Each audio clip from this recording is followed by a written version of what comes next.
Salut à tous les amis, j'espère que vous allez bien. Aujourd'hui, on se retrouve pour la nouvelle FAQ avec Fred. Comment tu vas, Fred? Impeccable. On va parler de préparation physique, on va parler de ceux qui copient les entraînements des champions, on va parler de la complexité aussi de la préparation pour le MMA et les sports de combat. Est-ce que la force, c'est utile dans nos disciplines? Voilà, on va aborder pas mal de sujets. On a eu beaucoup de questions et c'est des questions du coup qu'on va aborder ensemble, Fred. Donc, Fred, déjà, premièrement, euh, c'est quoi pour toi la plus grosse erreur quand tu vois les gens débuter la prépa physique pour le MMA? Est-ce que tu as noté des choses Quand ils débutent la prépa physique pour le MMA. Voilà, admettons, il faut pratiquer le MMA et après derrière, ils veulent débuter la préparation physique. Ouais, parfois, ouais. Maintenant que j'y repense. Parfois, c'est de vouloir trop copier le MMA.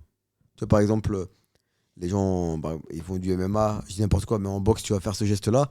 Bah, dans leur prépa physique, ils vont vouloir faire le même geste, mais avec une charge, par exemple.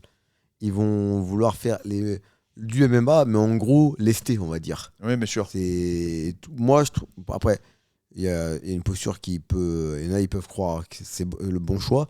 Mais pour moi, la prépa physique, c'est une chose. Le MMA, c'est autre chose. Et pour moi, la prépa physique, elle doit plus servir, dans ma philosophie à moi, plus à renforcer le corps, plutôt qu'à être proche du sport qu'on pratique. À part vraiment, on va dire, quand tu es proche d'une échéance, tu peux te rapprocher un peu plus du Ouais, du spécifique. spécifique. Mais vraiment, quand tu es hors camp, pour moi, tu n'as même pas à être proche d'un dixième du spécifique. Ouais, parce que aussi, on se rend compte que souvent les gens, bon, ils s'inspirent de ce qu'ils vont voir chez les champions, hein. Mm. Et à partir de là, ils sont quasiment tous certains qui vont transférer, par exemple, ce qu'ils vont faire. Mm. On pense à la force, mais ce qui est intéressant, c'est que la force que vous allez travailler dans votre travail dissocié, par exemple en structure, ou dans votre, enfin, du coup dans votre salle de musculation, il faut qu'elle soit transférable au jour J. Et ça, malheureusement, c'est pas parce que tu es fort sous une barre que tu vas être fort en lutte. Il n'y a pas de corrélation en fait entre les deux, même si on le croit. Pourquoi? Parce que c'est des patterns qui sont différents. Et c'est pour ça que nous, on aime bien le travail prophylactique, hein, donc tout le travail de prévention des blessures. Toi, je Parce trouve que les jeunes, ils font trop de force. qu'on va y revenir Ouais, après, mais ok. c'est surtout, ils font une force qui est difficilement transférable. Ok. Mais de toute façon, on va aborder toutes ces questions Mm. ensemble, je les ai notées, parce que j'en ai pas eu, j'en ai eu beaucoup, hein. D'ailleurs, n'hésitez pas à poser vos questions sous cette vidéo pour la prochaine FAQ. Et je rappelle aussi également que pour ceux qui veulent qu'on les accompagne en coaching à distance, n'hésitez pas à m'envoyer un message sur Instagram. Vous m'expliquez vos objectifs, vous m'expliquez dans quel contexte vous évoluez. Si vous vous entraînez dans un fitness park, un one air, enfin bref, peu importe, que je sache le matériel que vous avez à disposition. Et n'hésitez pas à m'écrire un pavé. Et à partir de là, ben, on vous accompagnera. Donc, je commence par la première question. À quelle fréquence faut-il s'entraîner en MMA pour progresser sans se blesser? Sans se blesser. Après, c'est. Là, c'est. Il n'y a pas de réponse En MMA, on parfaite. parle, hein. Ouais. MMA. Bah, déjà, moi, je vais te dire. Quand tu fais du MMA, souvent, tu fais d'autres disciplines en plus. C'est rare quelqu'un qui fait que du MMA. Mais quelqu'un qui fait que du MMA, je vais te dire déjà 3 fois par semaine, c'est déjà très bien. Ouais, C'est, en c'est- MMA, tu parles, En hein. MMA, je parle. Et parce que après, quand tu fais tes 3 séances de MMA par semaine, derrière, tu as du sol en plus après à pratiquer, de la lutte en plus à pratiquer. La lutte, c'est très énergivore. De l'anglaise, du kick, de la prépa physique. Donc déjà, moi je dirais 3 maximum, même si je suis plus pour 2 spécifiques MMA, moi, Alors, personnellement. rapport, j'ai pris pas mal de notes, hein, par rapport à tout ce que je peux lire dans la littérature scientifique, hein, et tout ce qu'on a pu récupérer de feedback. J'avais noté que le corps apprend par exposition répétée à des situations pertinentes avec suffisamment de récupération pour stabiliser les bons schémas moteurs. Et en fait, c'est vrai que c'est tous ces thèmes que vous allez répéter qui vont vous permettre du coup de créer des adaptations positives dans les disciplines qui composent le MMA. Parce qu'effectivement, vaut mieux 3 séances bien Kali. qualitatives plutôt que faire du volume pour faire du volume, à part quand tu es débutant, hein. Quand tu es Mm. débutant, comme il y a pas mal de choses à apprendre, effectivement, des fois, tu es obligé de passer par du volume.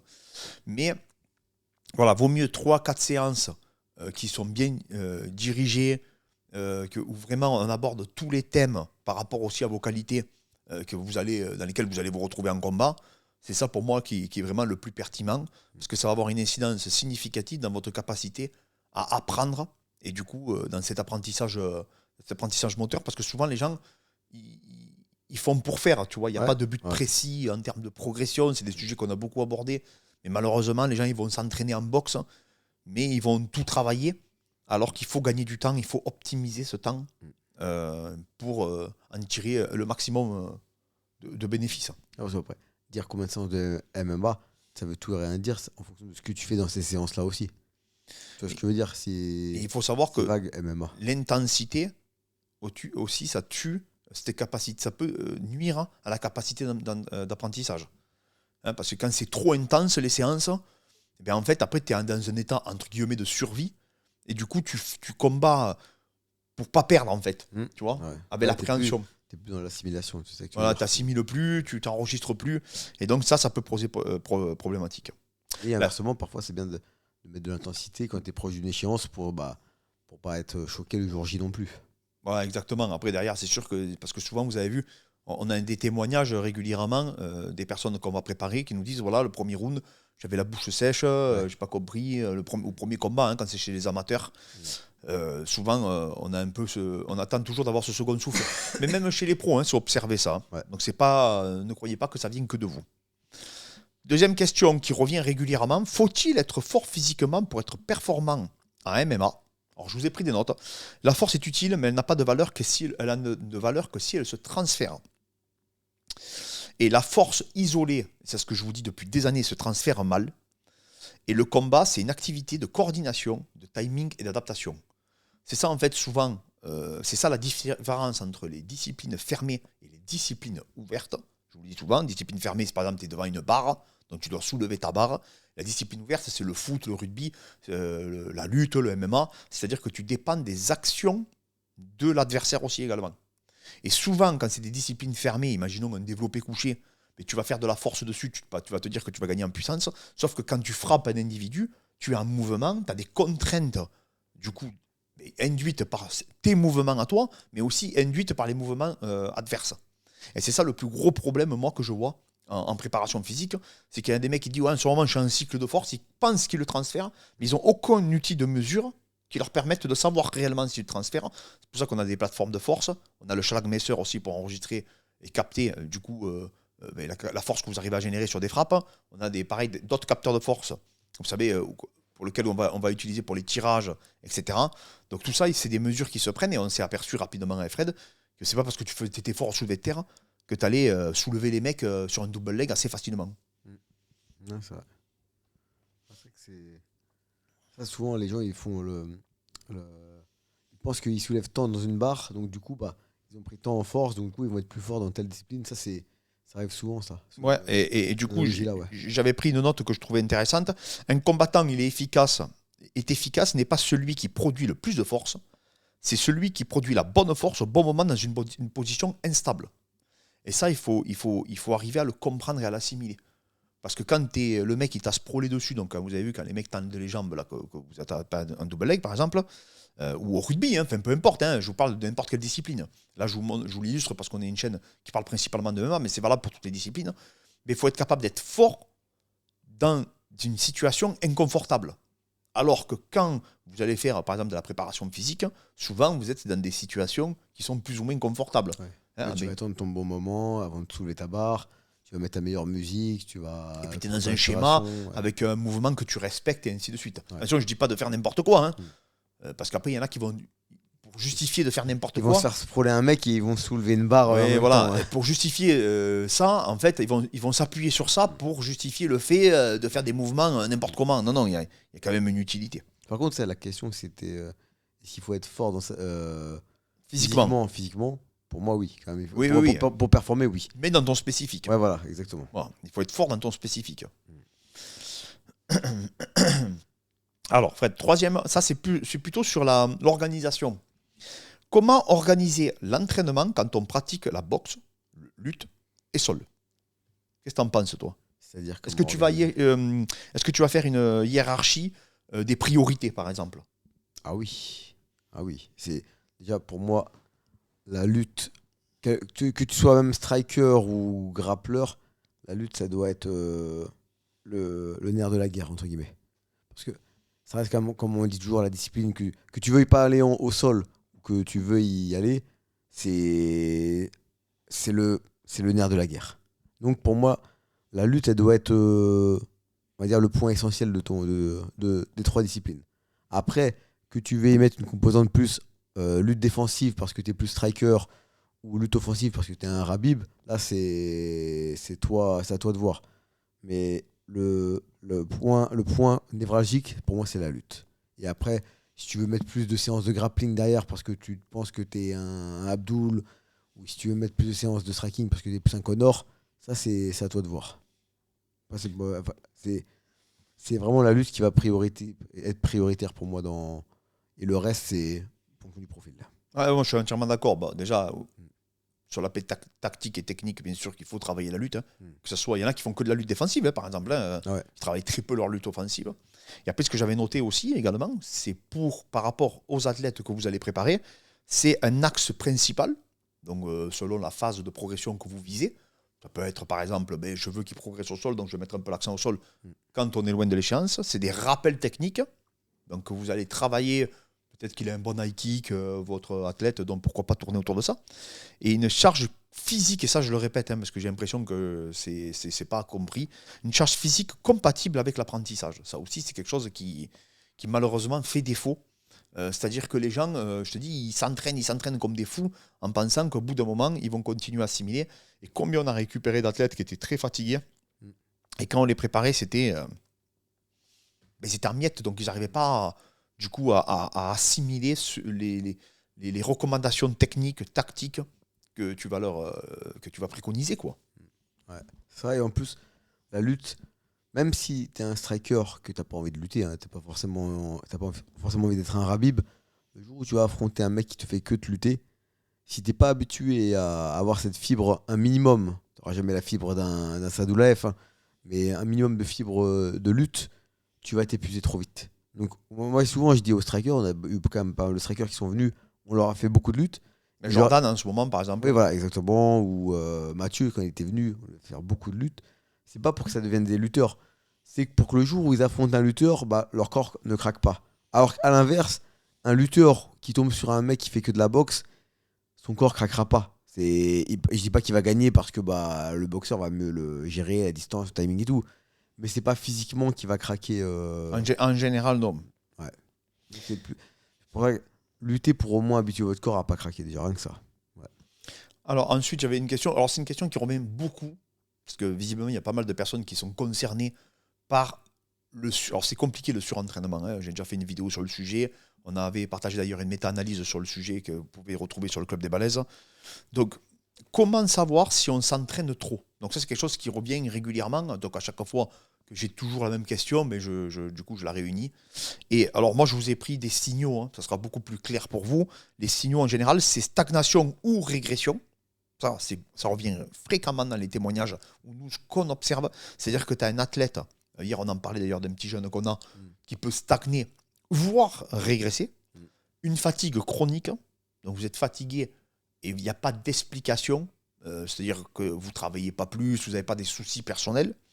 Un sommeil perturbé, ça aussi on ne se rend pas compte, mais le fait d'être en surménage physiquement, ça peut avoir une incidence négative sur votre sommeil. Souvent on pense que c'est l'inverse, souvent on pense que parce qu'on s'entraîne beaucoup, bah, on va mieux dormir.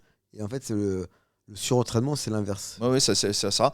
Les blessures à répétition, donc ça, c'est quelque chose. Alors, ça, les gens qui se blessent régulièrement, souvent on met la faute à pas de chance. Mais non, c'est pas anodin comment ça s'appelle, que tu te blesses régulièrement. Fred et moi, on s'entraîne tous les jours, on se blesse jamais. Et pourquoi? Mais parce qu'on s'entraîne pas à fond. Tu vois, pourtant, on tourne, on fait de la lutte et tout. Ouais. Mais comme on s'entraîne jamais à fond maintenant, on s'entraîne jamais à 110%. Il y a des jours, je fais un sparring sur deux, même pas. C'est vrai, vraiment, on n'est jamais à fond. C'est vrai. On fait jamais des séances. C'est rare les séances où on est fatigué. Mais on se gère beaucoup plus qu'avant. On garde toujours des rounds de sécurité, on appelle ça nous. Mais on n'est jamais blessé, quoi. Pourquoi? Parce qu'en fait, souvent, les athlètes, eux, ils sont sur une ligne. C'est bizarre parce que ce qu'on fait là, on devrait le faire quand on combat en pro, tu vois. Mais quand on combat en pro, jamais on va faire ce qu'on fait là parce qu'on se dit, mais non, il faut arracher, il faut tout arracher. Oui. Faut... Alors qu'à à l'inverse, tu vois, par exemple, quand j'étais compétiteur, j'aurais dû m'entraîner comme je m'entraîne là. Peut-être un peu plus quand même, parce que pas dans le volume, mais je parle, mais dans la mentalité. C'est prendre plus de rounds de repos, être plus intelligent comme je fais là.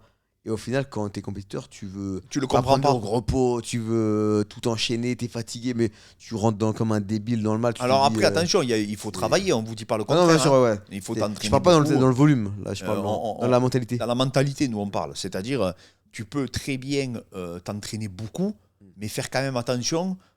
C'est un peu ce qu'on appelle vous savez, les reps de sécurité en musculation. Ouais. Par exemple, vous allez faire 12 reps, mais vous pouviez en faire 14. Vous avez des reps de sécu. Mais moi, en fait, ce que je fais, c'est que des fois, il y a des entraînements, je sais qu'il me reste 2-3 rounds que je pourrais faire, je ne vais pas les faire. Je vais faire un peu de shadow à la place. Un peu de visualisation ou un travail avec un débutant, un peu technique. Voilà, c'est comme ça, en fait, qu'on veut dire. C'est adapter la charge. Et après, autre chose aussi, c'est la perte de coordination. Ça, on l'observe. C'est-à-dire que les gens, ils sont plus coordonnés. Ils ont même du mal à faire la distinction entre la gauche et la droite, même dans les instructions. Donc ça aussi, il faut être vigilant. C'est quelque chose qui est vraiment pas anodin. Et vraiment, je le vois de plus en plus, quoi. Je le vois de plus en plus. Sinon, c'est un cercle. On est sur entraînement, on dort mal, on fatigue, on C'est fait ça. n'importe quoi, on régresse, on se frustre, on se blesse. Enfin, c'est genre rarement juste le surentraînement. C'est le surentraînement qui crée une cause à effet. Une boucle. Le thème de la vidéo, copier l'entraînement des champions, bonne ou mauvaise idée. Alors là, j'ai pris pas mal de notes aussi sur ça. Parce que bon, maintenant, ceux qui suivent les lives sur le club des balaises que je fais, maintenant, je marque des notes par rapport à toutes les lectures que je peux faire. Et j'essaye de vous les transmettre, de les vulgariser et du coup, que vous puissiez les assimiler. Parce que c'est vrai que des fois, c'est pas digeste. Quand tu lis un périodique scientifique, par exemple, je sais pas moi, Sport Medicine, peu importe, mais c'est vrai que c'est assez indigeste, les protocoles et tout. Alors, pourquoi en fait ça peut être une mauvaise idée et ça peut être une erreur, c'est qu'en fait, ce que tu vois, c'est le sommet de l'iceberg. Et en fait, ça ne représente pas les 10-15 années de pratique qu'ils peuvent avoir. Là, j'ai mis Chimaev et Makachev. C'est parce qu'en fait, souvent, c'est pris hors contexte. C'est-à-dire que tu vas voir, comment il s'appelle, Makachev faire de l'isomax, tu te dis, il faut faire de l'isomax. Ah oui, comme récemment, Voilà. là, par exemple. Voilà. Alors qu'en fait, il faut comprendre une chose, c'est que les champions ne sont pas champions à cause de leur entraînement actuel. Ils sont champions parce qu'ils ont des attracteurs moteurs extrêmement stables, une coordination très robuste, sous fatigue et une tolérance à la charge exceptionnelle. Ça aussi, c'est un truc que les gens ne se rendent pas compte, c'est qu'un Chimaev ou un Makachev, ils ont une capacité à supporter la charge d'entraînement pendant toutes ces années qui est hors norme. Comme tu dis, pendant toutes ces années. Ouais. Voilà. Et en fait, toi, tu vois juste le résultat de 20-25 ans de pratique. Et c'est des survivants. C'est le biais du survivant. C'est-à-dire que combien il y a eu de Chimaev qui se sont blessés, qui n'ont pas réussi, qui se sont épuisés, ou de Makachev, peu importe. Hein. Il y en a eu, je ne sais pas combien. De toute façon, tu le vois quand il témoigne qu'il a commencé dans son petit village avec Rabib, etc. Et il explique, ils étaient pleins. Tu sais que le frère de Rabib était plus fort que lui. Ouais. C'est le père de Rabib qui expliquait toujours, le frère de Rabib était bien plus doué que Rabib. Mais la mentalité, les blessures à répétition, comme dans les centres de formation au foot. Hein. oui, voilà.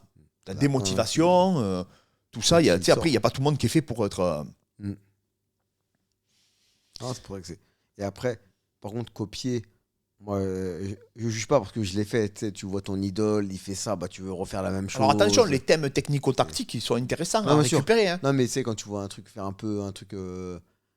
C'est un peu foufou. Ouais, bien sûr. Il va courir avec des cordes, bah tu vas faire la même chose. À l'époque, c'était le training mask. Ouais. Et tout le monde avait le training mask. Moi, je juge pas parce que l'être humain, il est influençable. Hein, et même moi, je l'ai été. À l'époque, j'avais vu, comment il s'appelle, c'était contre Franck Mir, je voyais ce qu'il faisait, je voulais faire pareil. Il y a la part de fanboy attitude, on va dire. Oui, et en plus, je vous dis un truc que pour moi c'est très pertinent, c'est que deux exercices peuvent se ressembler visuellement. Ça, c'est très important de le comprendre, mais produire des adaptations totalement différentes. Pourquoi ? Parce qu'un champion peut faire un exercice très instable, très chaotique, parce que son système est déjà stable. C'est-à-dire que quelqu'un comme Chimaev, qui fait de la lutte depuis l'âge de 5 ans, il va pas, quand il va prendre une charge, sa capacité à l'encaisser, elle n'a rien à voir avec quelqu'un de lambda. Un pratiquant intermédiaire, j'avais marqué, fera le même exercice et déconstruira ses schémas moteurs. Pourquoi ? Parce qu'en fait, il n'arrive pas à créer de la stabilité dans l'instabilité. Parce qu'il n'a pas ce passif sportif qu'un Makachev et qu'un Ramzat va avoir par leur multitude de compétitions de lutte, de sambo, de judo, enfin bref, tout le passif sportif qu'ils vont avoir en fait, ces deux athlètes. Et ça, c'est pour moi vraiment comment ça s'appelle, vraiment le truc le plus important à comprendre. Un gros mouvement que beaucoup d'anciens connaissent, c'est cette période qu'on a vue, qu'il a illustrée à la perfection, de copier, c'était Conor McGregor, quand il faisait les mouvements, etc., avec Ido Portal. Ouais. Et à l'époque, tout le monde commençait dans les salles à faire des mouvements, des machins, des balles, des ci, des mi. C'est vrai qu'on n'en voit plus de ça maintenant. Mais non, ils ont arrêté les gens. Mais à bout d'un moment, ils ont compris. Parce qu'en fait, après. C'est pas mauvais pour la santé en soi. C'est pas mauvais, il y a des trucs à prendre. Ouais. Mais eux, ils faisaient que ça. Ouais, donc en fait, c'est ça le gros problème. Ouais. C'est que, en fait, t'as un mec, c'est comme nous, moi, avant, je faisais beaucoup d'haltéro. Mais c'est vrai que en grande partie, c'était l'haltérophilie. Ouais. Tu vois, et souvent tu tombes dans un extrême. Dans un extrême. Ouais. Pareil, eux, c'était que le mouvement. Il y en a, ils vont faire que du poids de corps. Tu vois, ils vont se limiter. Poids de corps, alors qu'il y a personne qui. Que de la gym. Ils vont voir Georges Saint-Pierre faire de la gym. Ils vont faire que de la gym. Ouais. Voilà, ils vont se limiter à un truc. C'est ça. Et le mouvement des kettlebells. La kettle, c'est magique, on peut tout faire. Du coup, ils vont faire que de la kettlebell, tu vois. C'est vrai qu'il y a ce mouvement-là. Et souvent, cette pratique, après, voilà. Après, tu peux intégrer les outils. Moi, j'ai toujours été pour tous les outils. Ah, bien sûr. On m'a jamais interdit de faire, d'utiliser le poids de corps. On m'a jamais interdit d'utiliser des barres. On m'a jamais interdit d'utiliser les machines. Il n'y a pas quelqu'un qui arrive qui te dit hop, stop, t'as pas le droit de le faire. Non. Pourquoi je me limiterais à un outil si je peux le faire. Après, tu peux, toi, par contre, avoir de l'affection pour une méthode, parce que l'adhésion, c'est très important dans la préparation physique. Il faut croire à son programme, il faut croire aussi en ce que tu pratiques. Tout ça, c'est très, très important. Ouais, c'est vrai. Donc, mais c'est vrai que le mouvement, c'est le truc le plus parlant. Ouais, parce que c'était vraiment... En plus, c'était Conor. Conor, il aurait fait n'importe quoi. Les gens, ils auraient fait n'importe quoi à l'époque. Il aurait couru avec des yo-yo. Ils auraient couru avec des yo-yo. Lui, vraiment, on parle vraiment du mec qui était vraiment influençable. Enfin, qui est influent sur n'importe quoi. Oui, et souvent, voilà. Et aujourd'hui, c'est Makachev et Chimaev. Et je le sais parce que j'ai des élèves qui m'ont déjà dit, est-ce que je peux incorporer de l'haltérophilie ? L'Isomax, récemment, avec... Voilà, alors moi, j'utilise souvent toutes les voies dans les programmes, toutes les voies de l'anabolisme et toutes les voies prophylactiques surtout. C'est surtout ça le plus important. C'est faire arriver les gens dans une bonne condition physique. Donc c'est ça qu'on va utiliser sur nos coachings. C'est ça, en fait, qu'on préconise. C'est par rapport à toutes les lectures et tous les feedbacks qu'on a à avoir, c'est faire ce qui est utile. Parce qu'au final, quand tu fais faire du singe aux gens, c'est du mouvement. Voilà, c'est du mouvement. Mais en fait, on va combiner plusieurs méthodes et on va récupérer dans chaque méthode ce que nous, on a observé qui était profitable et transférable, du coup, le jour J, dans des disciplines, que ce soit de la course à pied, que ce soit du MMA, de la lutte, du foot et ainsi de suite, peu importe. Mais voilà, il faut récupérer... en fait, on n'a pas un temps infini. Donc, il faut récupérer des éléments qui vont nous être profitables pour un minimum de temps passé, en fait. Ouais. C'est l'efficience, quoi. C'est tout optimisé. Et ça, c'est très, très important. Les amis, je sais que ce format, c'est celui vraiment pour lequel les gens ont connu cette chaîne. Pour ceux qui nous découvrent aussi également, moi, j'ai fait passer un DES à l'INSEP et une maîtrise spécialisée dans le sport de haut niveau. Fred, c'était un ingénieur de métier à la base qui a pareil travaillé sur des outils qu'il utilisait en ingénierie et qu'après il adapté à la préparation physique, à la quantification de la charge d'entraînement. C'est un ancien compétiteur également, parce que je le dis parce qu'il y a des gens des fois qui me demandent c'est quoi notre parcours, tu vois. Donc il a combattu un MMA, j'ai combattu un MMA. Enfin, on a eu la chance de combattre un peu dans toutes les disciplines. Donc, et ça nous a nourri notre réflexion. Donc voilà, pour ceux qui ne nous connaissaient pas, n'hésitez pas aussi les amis, vous êtes beaucoup à suivre la chaîne, à vous abonner, parce que je crois qu'il y a plus de la moitié des gens qui ne sont pas abonnés qui nous suivent. N'hésitez pas à poser vos questions pour la prochaine FAQ sous cette vidéo. Mettez des j'aime, ça nous aide énormément, les amis. Et voilà. Et si vous avez des questions que vous trouvez pertinentes, que ce soit sur la nutrition, la préparation physique, peu importe les disciplines, que ce soit la course à pied, etc. Là, ça tournait autour du compléments alimentaires aussi. Voilà, les compléments alimentaires. N'hésitez pas du coup à les poser. Les amis, on se retrouve la prochaine fois pour un live ou pour une prochaine FAQ. Merci encore à tous.